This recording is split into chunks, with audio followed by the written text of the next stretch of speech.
cho quý thính giả nhân dịp này. Chúc cho bạn, chúc cho những cái dự án của bạn trong thời gian sắp tới sẽ thành công và được đông đảo quý thính giả đón nhận. Và một lần nữa, Khánh đã có những rất nhiều lần nó làm cho cái chuyện là chúng ta lâm vào bị vỡ sơ động mạch và lượng máu những sản phẩm chăm sóc có chứa hóa chất gây hại. Chính vì vậy, bác sĩ Hằng cho rằng dầu gội thảo dược với những thành phần tự nhiên chính là lựa chọn hàng đầu đối với mái tóc. với một mái tóc yếu thì cái việc chăm sóc tóc chúng ta cần phải đặc biệt lưu ý. Cái việc mà chúng ta sử dụng dầu gội cũng lại là một cái vấn đề chúng ta cần phải đặt ra. Nhiều người thử hết dầu nọ đến dầu kia thấy vẫn không được, nhưng mà tôi thấy cái sự lựa chọn nó không có quá.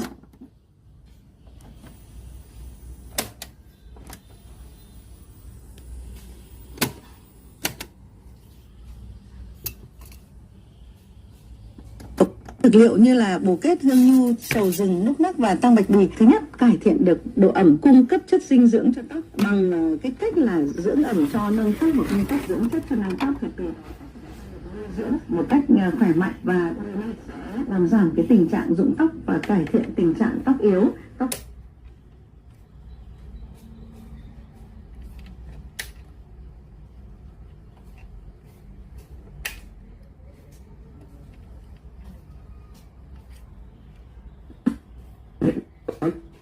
Thảo dược, quý vị nên tìm đến các sản phẩm có thương hiệu uy tín lâu năm.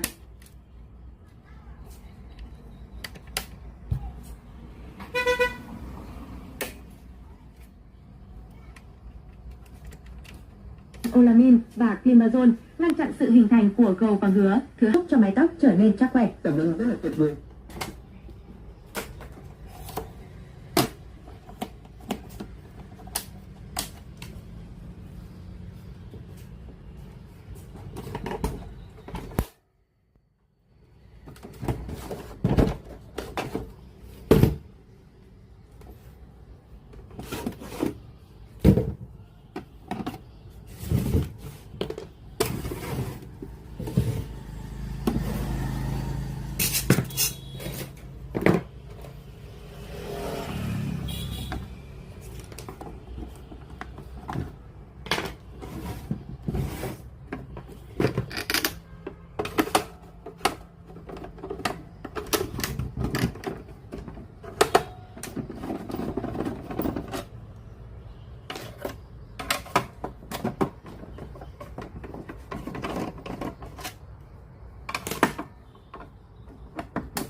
Qua các buổi tường thuật gặp 7 loại côn trùng gây hại với 2 lựa chọn ưu việt: Jumbo Vet Khử hút cấp trên tự nhiên và Jumbo Vet Khử bột không mùi dễ chịu, đảm bảo an toàn cho cả gia đình, đã được Bộ Y tế cấp phép lưu hành. Đọc kỹ hướng dẫn sử dụng trước khi dùng.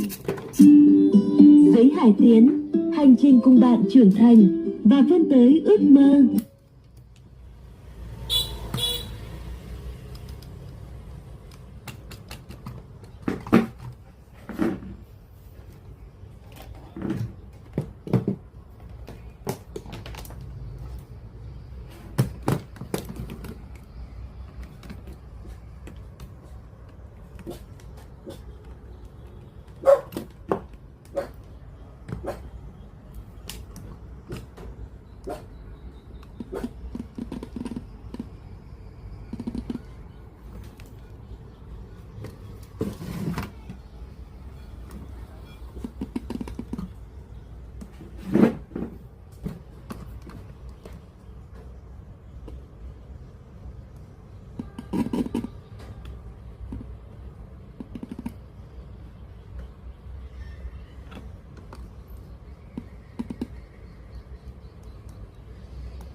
triển khai các giải pháp giảm nghèo, chăm lo tốt hơn đời sống của đồng bào các dân tộc.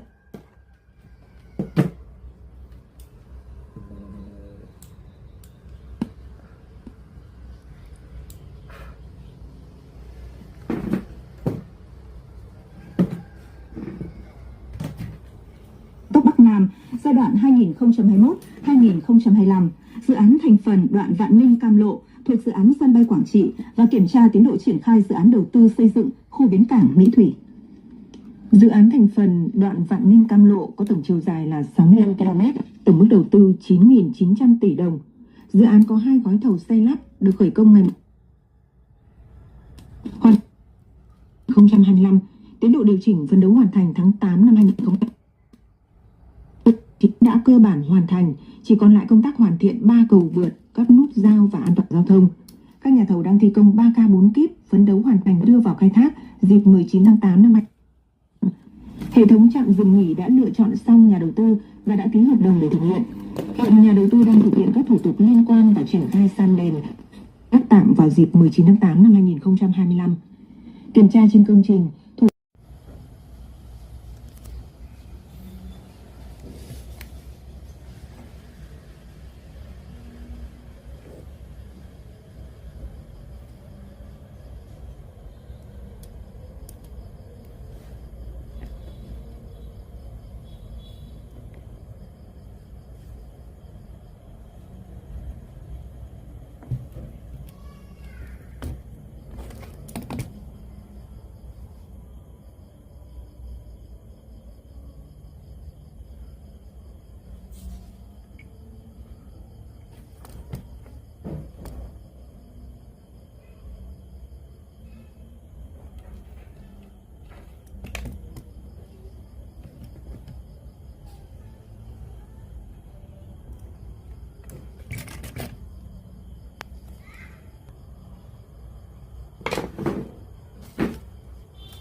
Năm sinh số đặc biệt.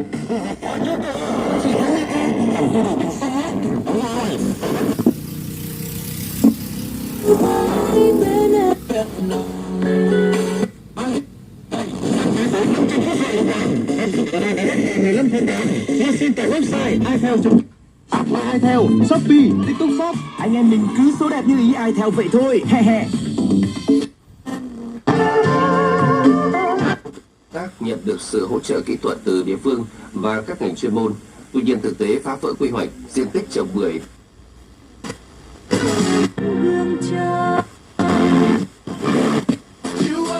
Some community